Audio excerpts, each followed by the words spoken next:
शाळा सुरू करण्यात गावकऱ्यांनी केली मदत. कलर्स मराठीवरील मालिका इंद्रायणी यामध्ये आला आहे एक नवीन ट्विस्ट. इंदूने विठूच्या वाडीत शाळा सुरू करण्याचा निर्णय घेतला आहे, पण तिला त्या प्रयत्नांमध्ये यश मिळत नाहीये. शेवटी व्यंकुमाराशीला सांगतात की तू मंदिरात शाळा सुरू कर, पण शाळा सुरू करण्यासाठी पुरेशा निधीची आवश्यकता आहे. तो मिळवण्यासाठी इंदू गावकऱ्यांची मदत घेत आहे. तर तुम्हाला काय वाटतं, मोहितराव हे सगळं होऊ देईल का? जी मोहीम हातात घेतली आहे तिला यश मिळेल का? काहीतरी पैसे लागणार. हे पैसे आणायचे कुठून? आता शाळा उभी करायला विठूच्या वाडीतली माणसंच आपली मदत करणार. आमच्याकडून तुम्हाला ही देणगी. असेच पैसे गोळा कर म्हणजे सुरू होईल शाळा 100 वर्षांनी.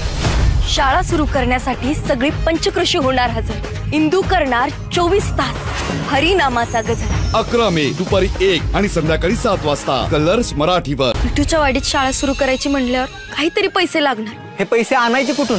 आता शाळा उभी करायला विठूच्या वाडीतली माणसंच आपली मदत करणार. आमच्याकडून तुम्हाला ही देणगी. असेच पैसे गोळा कर म्हणजे सुरू होईल शाळा 100 वर्षांनी. शाळा सुरू करण्यासाठी सगळी पंचकृषी होणार हजर.